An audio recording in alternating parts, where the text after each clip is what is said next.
allocation graph cannot be used. So that is when we use Banker's algorithm, which is a resource allocation and deadlock avoidance algorithm. This determines whether it is in a safe state or not, whether the requested resource can be allocated or the process has to wait. So whenever a process starts, it must first priorly claim the maximum use of the resources. If the process request can be satisfied, being in a safe state, only then it is allowed, else the process is made to wait. Now, why was Banker's algorithm named as so? Because it was related to a banking system. So in a bank, whenever there is a loan sanction that needs to be done to a person, probably it follows the same principles. That is, there are n number of account holders in a bank and there is a total sum of money the bank holds, let us say it a S. If a person applies for the loan, then the bank first subtracts the loan amount from the total amount that the bank has. If the remaining amount is greater than S, then only the loan is sanctioned. It is done because all the account holders comes to withdraw their money, then the bank can easily do so. Or we say the bank is trying to be in a safe state. So it allocates money only if it can satisfy the other customer needs as well. Now let us see to the data structure of the Banker's algorithm. So what are the variables that is used in the algorithm? Now let us say that there are n number of processes and m number of resource type, that is P1, P2, P3 to Pn number of processes, R1, R2, R3 to Rm type of processes. Now again I stress upon the resource type and the resource instance. R1 is a type of resource which can have many more instances of that resource. Now we have 4 other variables, that is available, max, allocation and needed. Now available, let me define each of the terms, and you can see most of it is an array or a matrix. What is an array or a matrix? Why is it so? We will see it in the next slide. Now, available is, for example, in the system, there is resource R1 of 5 and process P1 is requesting 2 instances of resource R1. I said there are 5 instances of resource R1. In that, it is asking for 2 instances. Now, what is my available? It is 3. So, that is the available vector that I have. After allocating it to various processes, how many instances of the resource type is available?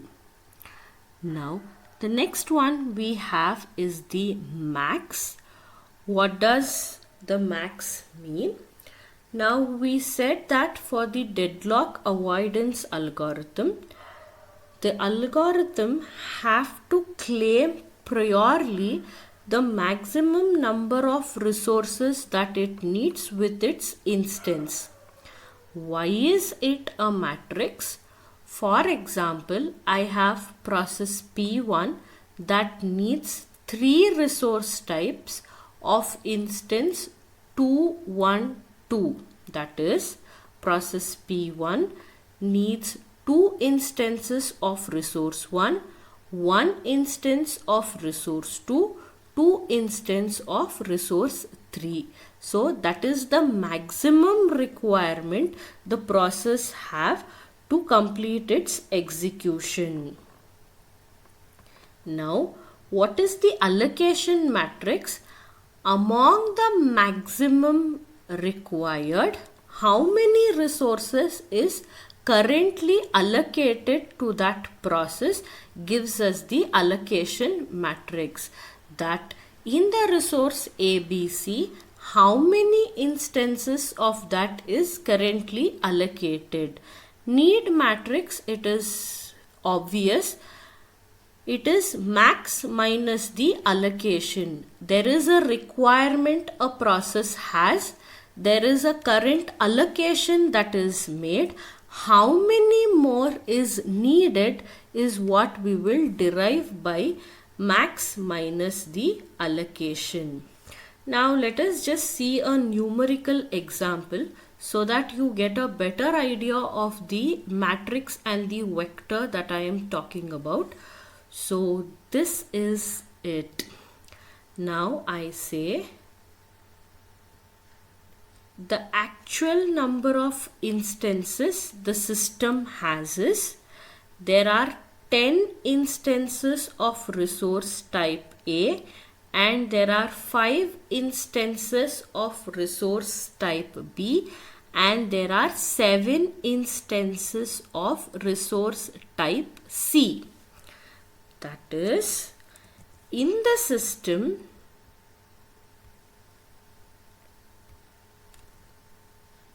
the A, B, C is 10, 5, 7. So, I have 10 instances of resource type A. What do I mean by 10 instances of resource type in the system? A process can never request or require for 11 instances of resource type. It will become an error. My request should always be within this limit. Now, let us see what is the allocation. Now, out of this 10, 5, 7, now we can see here P0, there is 0 instance of 10. There is 1 instance of B, that is 5.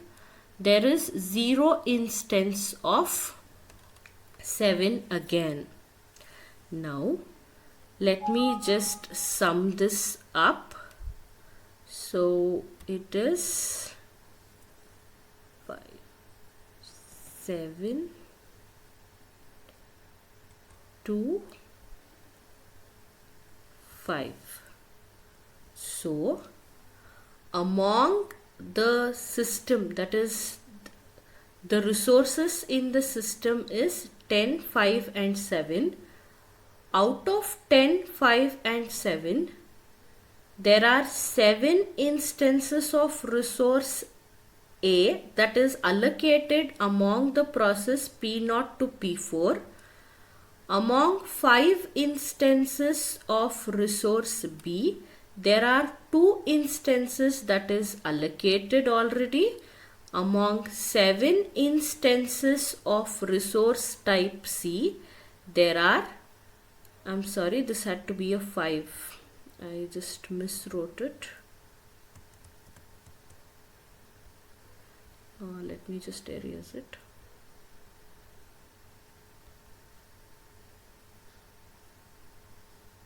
Oh god, let me just strike it off. Okay, let me rewrite it.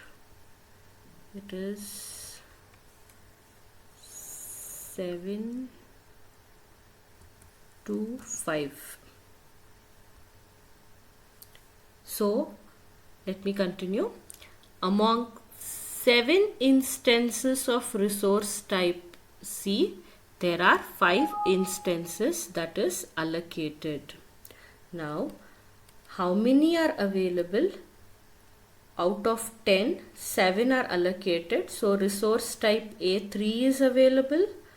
Out of 5, 2 is allocated. So, again, resource type B, 2 is available. Out of 7, 5 is allocated. So, resource type C, 3 is available. I believe now you understood what is the available vector. Now let us see what happens in the max matrix. So what does the max matrix indicate? The process P0, to complete its execution, it needs 7 instances of resource type A, 5 instances of resource type B, and 3 instances of resource type C. What is allocated? Only 1 instance of the resource type B is allocated. Now, as seen in the previous slide, I can be determining my need by subtracting max minus allocation. So that will give me my need matrix. So I can eventually do that for all the processes. So what will be given to you? It will be allocation, max and available, by which you can be calculating your need. As I showed you here, you can be calculating your available as well. So this understanding is required for me to explain your algorithms. Again, in the banker's algorithm, you have sub-algorithms, that is safety algorithm and resource request algorithm, which we will see in detail one by one. Already taken the introduction of the data structure, that is what is available, what is need, what is max and all of it. Now going with the algorithm. So the first step tells you're going to initialize the available to work and finish of I is false. Now what is finish of I? I is the process. So it is taking, if you have 5 process, then it would be finish of 5. We are initializing it to false, indicating that every process has not completed. So the finish is false, indicating that the process has not completed. When the process completes it, then we treat the finish to be true. So the second step tells if the finish of I is false and the need is less than the work is nothing but your available. So if the need of the process Pi is less than the work, then probably we can be granting it, else we will go to step 4. So here if you are going to step 4, it indicates that finish of I is true, indicating that it has completed. Now let me take it with process P1. Now if process P1 has still not completed, so finish of process P1 is false, and if P1's need is less than the available, then probably my available will be work plus the allocation, that is nothing my available. So I am able to grant the resources only if need is less than the available. I will be checking like this for each process, by which I can be developing my safe sequence. So for every process I keep checking if the need is less than the available. If it is so, then I allocate, and then my available will be changing. I will add the allocation for the next process. Here if I have to tell for process 1, if I have allocated, then for the next process 2 my available will change, that I will be including the allocation of process P1 as well.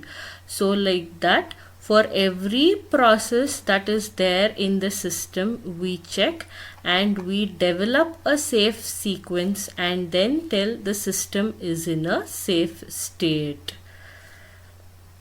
So if I have to take down with your example, now see here, my available is 332. Now what is my need of the first process P0? It is 743. Now what does it tell? The need must be less than the work that is your available. Is it less? No. So I cannot be giving it to P0. Now let me go for the next process, that is P1. P1, is it less? Yes. Then I could be allocating it to P1. So when I take up the problem, we'll execute the same problem further. So this is about how your safety algorithm works. Now the next algorithm that we have is the resource request algorithm.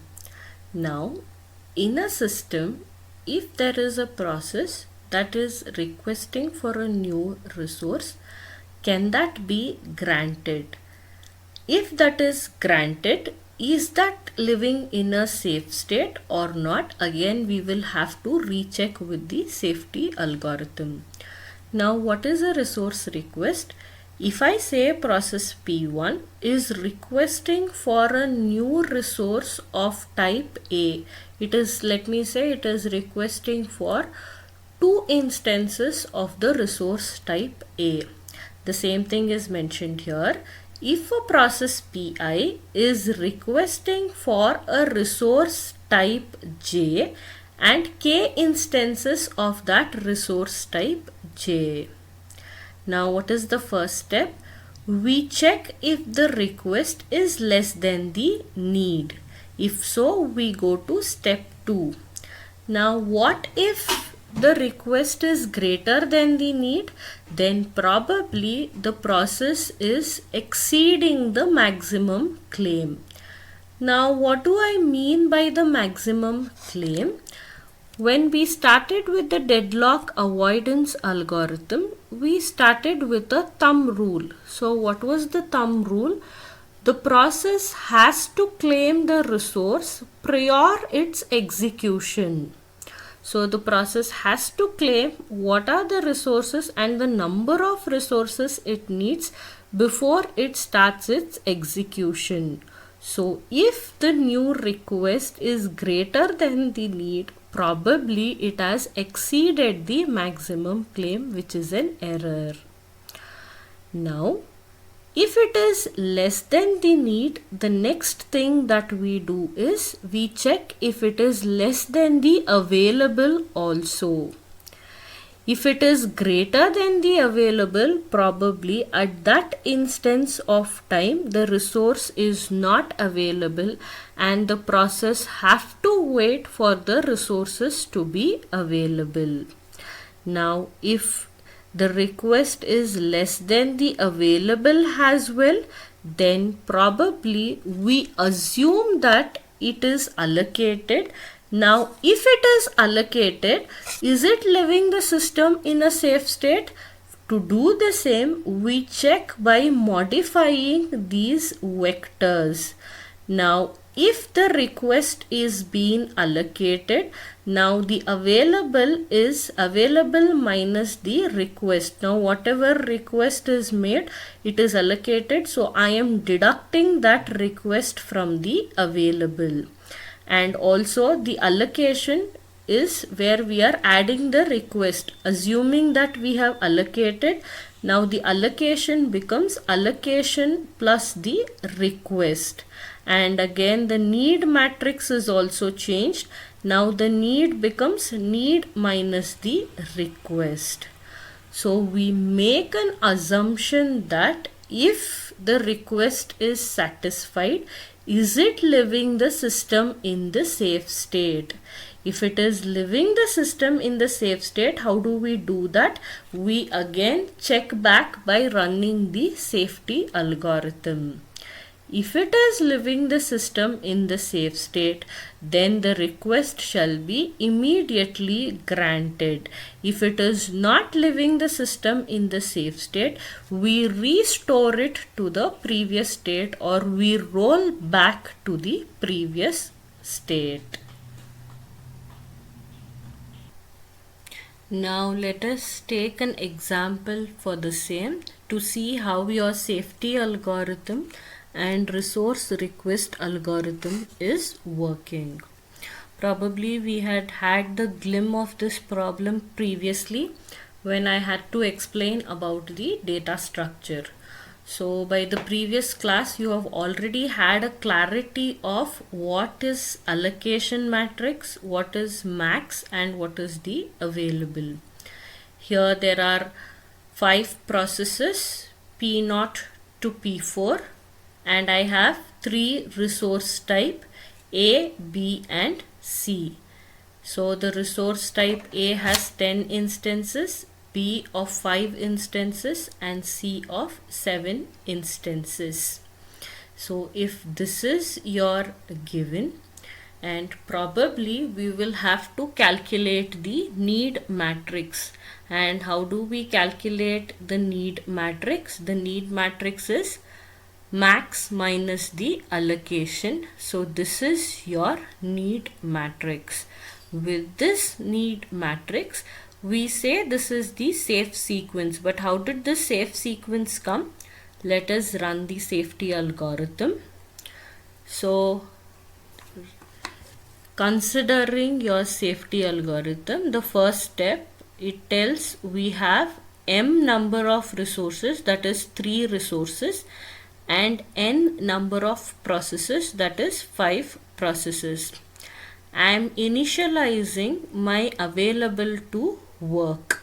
So now my work is 332. Now finish of I is false for all because none of it is finished initially. Now let me take the first process, that is for I of 0 is nothing but your process P0. So I of 0 is your process P0. Now the process P0's need is 743. You can see it here also, it is 743. Now process P0 is greater than your work. It is greater than 332. Students, there is one piece of advice I want to give. Do not take this as a whole number. Probably you will have solving this problems further as a part of your assignment, as a part of your IA or your external examinations. You may be having to solve this problem. Do not take this number as 743 or this is not 332. Please treat this numbers individually. It is 743, not 743. Fine. Having said that, now 743 is greater than your 332. Fine. So I cannot be satisfying the first process, that is P0. So here that is why P0 is not the part of the safe sequence. Now let us see process P1, that is I is equal to 1. So the need of I is 122. Is 122 less than the work? Yes. My work is 332. Is it less than the work? Yes, it is less than the work. Now finish of 1 that was false will be turned to true because it is now the part of the safe sequence. Now let us go to step 3. You can see here. So the finish of process 1 is true. And now my available or the work is changed. It is allocation plus the work. If you look into the matrix before, it is allocation, that is 200 was my allocation. plus my work was 332. So now this is my work. Now having 532, can I satisfy my process P2? For I is equal to 2 is nothing but your process P2. No. Now the need of process P2 is 600. So again, which is greater than the work. So this cannot be satisfied. Now let me move to the next process, that is process P3. Now process P3, the need is 011. Can I satisfy 011? Yes, because it is less than the need. The need is 532. So I can be satisfying my process P3. So it is again leaving the system in a safe state. So that is my next safe process. So now what will be my available? My available changes. So my previous available was, work was 532 plus the allocation of the process P3, that is 211. Now my work is 743. Now let me go to the next process, that is process P4. Can I satisfy? Yes. For the need of process P4 is 431. 431 is less than 743. So the next process is P4.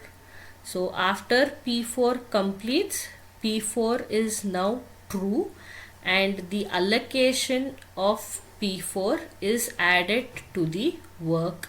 Now it is 745 is my present work.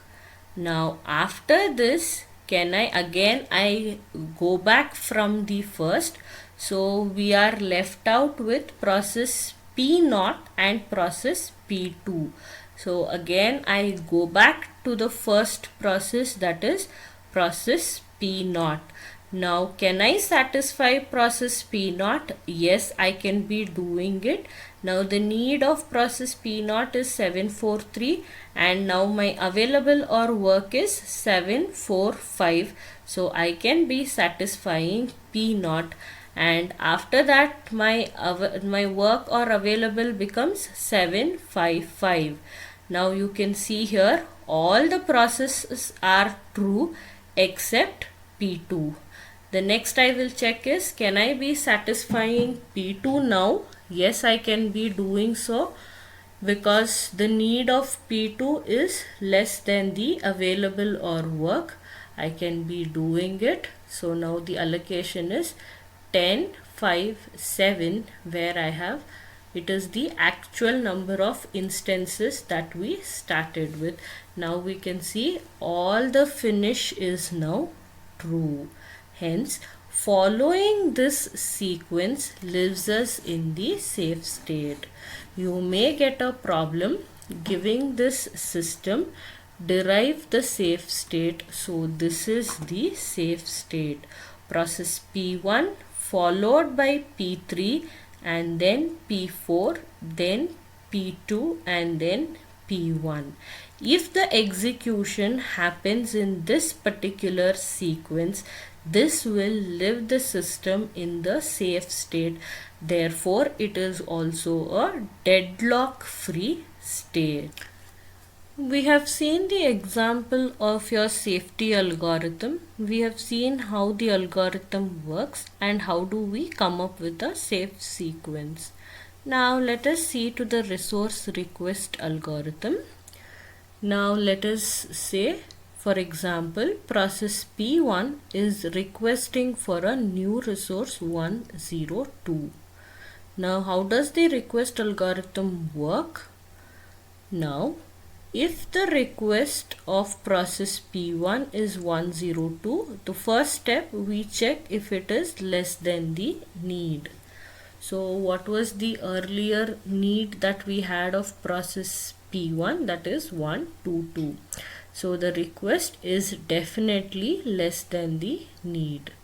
So the next step that we do is we check if it is less than the available. Is the request less than the available? Yes, it is less than the available also. So what is the step 3? The step 3, we will be changing these vector or matrix. Now the available is request minus the available. That becomes the new available. So your new available is 230. And now the allocation becomes request plus the old allocation becomes your new allocation, that is 302. And the need matrix, previously we had 122. Now the need becomes request minus the need, which is 020. Now this is our new system. Remember one thing, the resource request algorithm checks if granting this request leaves the system in the safe state. Only then the request is granted, else it will not. Now assuming that it is granted, now this is our new system. What do I mean by the new system is, this is the new snapshot, that is the available is 230. With this available, we have to check if we can be deriving a safe sequence. If we can derive a safe sequence, only then the request is granted, else it is denied. Now after the resource request algorithm, we again have to run your safety algorithm. Now the new available is 230. So for each process we see whether it is turning to true. Again running back, can I satisfy process P0 with 230? No, I cannot. Can I satisfy process P1? Yes. So after adding the allocation of P1, it is 532. Then I go to process P2. Now the process P2's need is 600, whereas the available is 532. Can I satisfy? No, I cannot. Now again let us see the next process, that is your process P3. So the need of process P3 is 011. Can I satisfy 011? Yes, because my available or work is 532. So process P3 becomes true. You can see here process P1 is true and well as process P3 is true. So after it is true, now the allocation of process P3 is added. So now my work or available is 743. With this, can I satisfy process P4? Yes, the need of P4 is 431, which is less than 743. Definitely I can be satisfying P4. So after P4 is completed, the allocation of P4 is added to the work or available. You can see P4 is now turned to true. Now we have again go back to the first process, that is P0. Now can I satisfy P0? Yes, the need of P0 is 743, whereas my available or work now is 745. I can be satisfying P0. So the last process that I am left out with, process P2. Now the need of process P2 is 600, which is less than the work, that is 755. So I can be satisfying P2 as well. So you can see all the process is turned to true. I am able to derive a safe sequence. There are times where you cannot satisfy and you cannot derive a safe sequence, so that request leaves the system in an unsafe state. So our safe sequence is P1, P3, P4, then P0 and finally P2. If the system follows this sequence, it will leave the system in a safe state. So hence it is leaving the system in a safe state. We can be granting the request of process P1. I have a small exercise for you. Please take a note of it. Now you have to check and tell if process P4's request of 330 can be granted, and also process P0's request 020 can be granted. So you have to run your resource request algorithm and then change the matrix, and with that change matrix you see if it is leaving the system in the safe state. Only then you can grant the request. You can try it as an exercise for the